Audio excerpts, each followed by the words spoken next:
Greetings, dear sisters. I'm Kryon of Magnetic Service. My partner steps away. I've given you message after message that would try to give you a sense of what you already know, but that is not reflected in society. Not today, but it's beginning to be. There is a special role of the female. And it's not one that's echoed today hardly at all. Only in specific cultures, and these are the cultures mostly indigenous, that the role of the woman goes beyond that, which would be the caregiver, the one who gives birth, the one who cares with consciousness that is a higher consciousness because you have children. And we've talked about that, and we've discussed that. We've talked about the second layer of intuition that all women would have. And then it starts to make sense, as we've said before, that women would carry the role of spiritual, divine leader, teacher, shaman, and that this was the way of it. And that if you wanted to look at the reason for the sisterhood, or the reason for these messages, is a return to that knowledge, so that slowly there would be a realization that this is true. We told you that eventually there will be organizations, spiritual organizations, that begin to realize this. Even the ones who have been run by men for hundreds of years will start to change the structure to allow women to take these places. And then they'll find something amazing. Women do it better.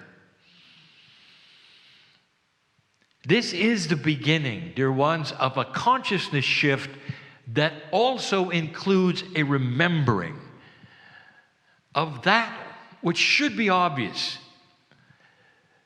Did you know that there's history, spiritual history on this planet, a lot of it, that just yells this, it shouts this, and yet you really haven't thought about it much?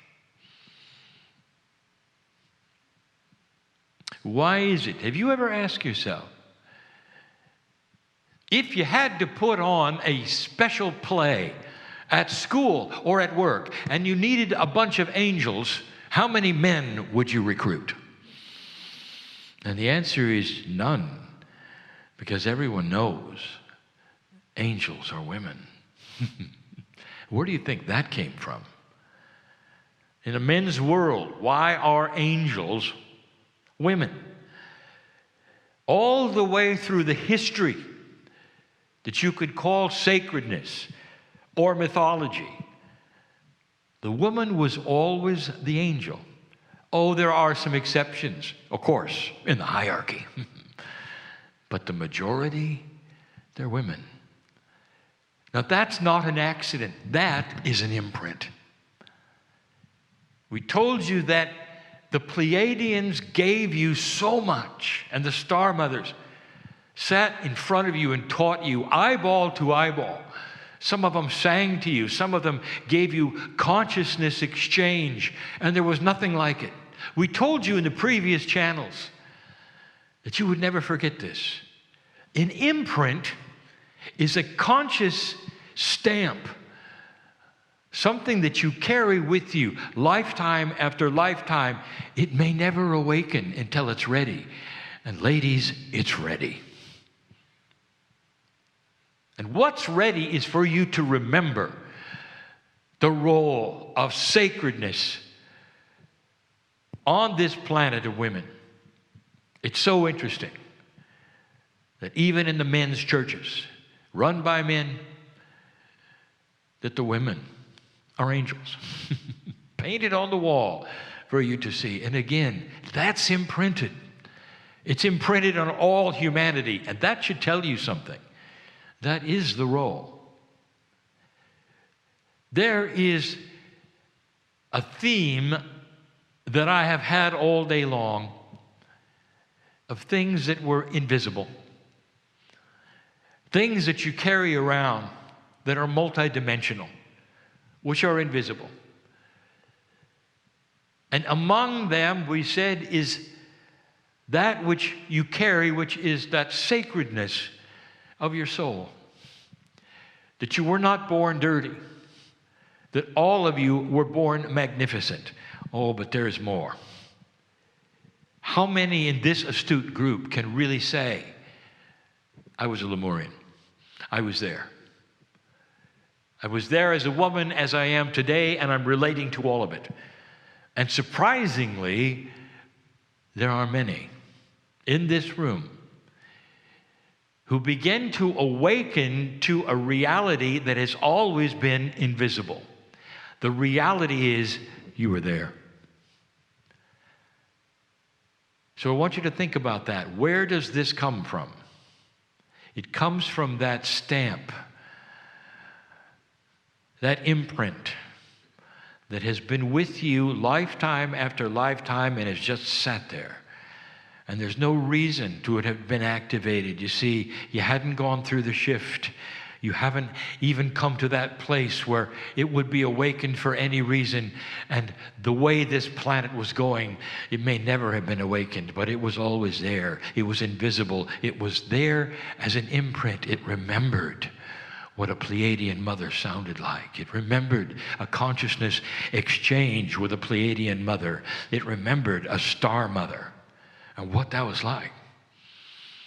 And that has laid hidden and invisible in all those who would call themselves Lemurians here, and laid there until now. And it begins to open. Not activate, that's different. This is an opening. It begins to open like a flower. Its preciousness, realization that things are a little different and becoming a little more special. You take a look at your society today and what is happening that you can point to that is remarkably different. And you would say, that which is the reactions of bad behavior to women, here it comes. That is not anything you have seen in your lifetime, or your fathers have seen, or your mothers have seen. It's a direct relationship to an opening flower, a realization, not just with you, that you were there and you were imprinted, but with an entire human old soul awakening, that there's a specialness here. And you're starting to see that, a reverence, an unusual step in this society. And I'll tell you, it's permanent, because what happens next is not about equality. What happens next in consciousness on this planet is about the realization of the place and the role and the sacredness of what a woman can bring and what she can teach because of the imprint. I want you to remember that in Lemuria, the men were not exposed to the star mothers and the Pleiadians as you were, because you were in training for today. The flower continues to open, and you're going to see that in civilization, eventually, there will be a slow return to the idea that the female belongs as the teacher of sacred things, because she is the one who is the birth giver. She is the one who can calm the children and handle several things at once and can love unconditionally. And that is your role. Sisters, awaken, because many flowers are starting to bloom. They are the flowers of the imprint of remembrance. And it's happening all over the planet, slower than you want. But that's why you're here, to celebrate that opening, to realize something. It's not just women coming together like they often do for camaraderie. It's women coming together and celebrating their sacredness and an opening of something very, very special. That's why you sit in the chairs.